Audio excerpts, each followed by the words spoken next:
প্রিয় viewers, SK সাইপ media YouTube channel এবং ফেসবুক পেজের পক্ষ থেকে আবারও আপনাদেরকে জানাই আন্তরিক শুভেচ্ছা এবং অভিনন্দন।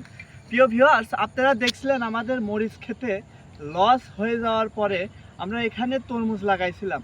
তো নিয়ে আসলাম দীর্ঘ 48-49 দিন পর তরমুজ। মাশাআল্লাহ 1000-1200 তরমুজ এখানে হয়েছে।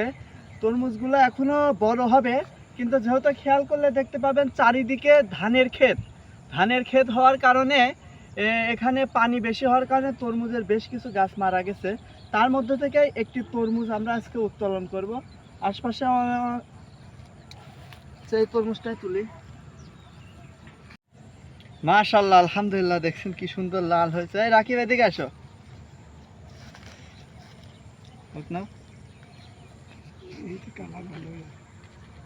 দেখো তো তরমুজের স্বাদ কিরকম। খুবই ভালো একটা স্বাদ, খুবই মিষ্টি তরমুজগুলো।